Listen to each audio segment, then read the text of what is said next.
चलिए हमारा next concept start करते हैं which is gravitational constant. Henry Cavendish ने जी की वैल्यू कैलकुलेट करने के लिए एक एक्सपेरिमेंटल सेटअप डेवलप किया था। इस सेटअप में उसने एक लाइट बार लिया और उसके दो एंड्स पे लेड के दो स्मॉल स्फीयर्स लगा दिए और इस लाइट बार को उसने एक क्वार्ट्ज के वायर से एक फिक्स सपोर्ट से सस्पेंड कर दिया। इसके बाद उसने एक और बार लिया विच वॉज ऑल्सो लाइट, पर इस बार के एंड पे उसने दो हेवी लेड के स्फीयर्स अटैच किए, sphere 1 and sphere 2। In spheres को उसने इस तरह से डिस्टेंस पे रखा कि ये चारों spheres that is the big spheres in the small sphere, ये सब एक कॉन्सेंट्रिक सर्कल पर लाई करते थे। इस लाइट बार के सेंटर पर उसने एक रिफ्लेक्टर लगाया एंड एक लेजर लाइट सोर्स रखा जो कि इस रिफ्लेक्टर पर हमेशा एक लाइट इंसिडेंट कर रहा था। अब न्यूटन के ग्रेविटेशन लॉ ऑफ अट्रैक्शन के कारण big sphere and small sphere एक दूसरे को आपस में अट्रैक्ट करेंगे, जिसके कारण वायर ट्विस्ट होगा। जब यह वायर ट्विस्ट होगा तो रिफ्लेक्टर का एंगल भी बदल जाएगा, जिसके कारण angle of reflection of this light on this reflecting surface will change और हम उसको मेजर कर सकते हैं।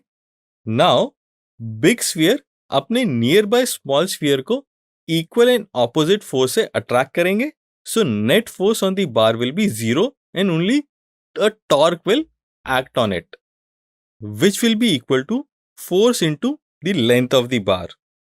यहां पर F small and big sphere के बीच का फोर्स ऑफ अट्रैक्शन है। Due to this torque suspended wire will get twisted till the time restoring torque is equal to gravitational torque। तो इससे हम थीटा एंगल मेजर कर सकते हैं। इसको हम इस एनिमेशन से भी अच्छे से समझ सकते हैं। यहां पर आप देख सकते हैं वायर ट्विस्ट हो जाता है due to attractive force between the big sphere and the small spheres.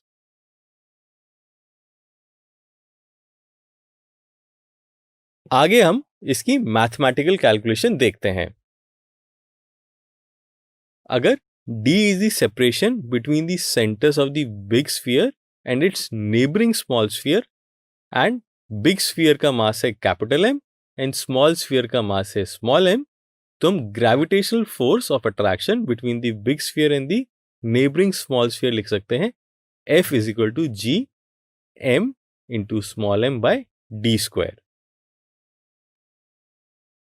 हम ये भी लिख सकते हैं that tau gravitational force will be equal to minus times the tau of restoring force।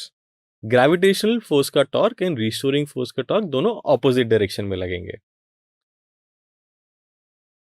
Toe of gravitational force हम लिख सकते हैं F into L, that is force of attraction between the big sphere and the small sphere into length of the bar. So हम उसको लिख सकते हैं G into M by D square into L. इसको हम सेकेंड इक्वेशन बोल देते हैं हमारी। L is length of the bar. Tau restoring को हम लिख सकते हैं K into theta, where theta is the angle with which the system of the smaller spheres twist and K is the restoring couple per unit angle of twist. अब अगर हम equation 2 and equation 3 को equate कर दें तो हमारे पास आ जाएगा GMM by D square into L is equal to K theta. यहां से G की वैल्यू आ जाएगी K theta D square divided by M into small m into L. Cavendish ने अपने एक्सपेरिमेंटल सेटअप में जो वैल्यूज यूज की थी उसको इस इक्वेशन में सब्स्टिट्यूट किया था एंड G की वैल्यू उसने approximately 6.67 into 10⁻⁻11 newton metre square पर kg स्क्वायर के इक्वल फाइंड आउट की थी।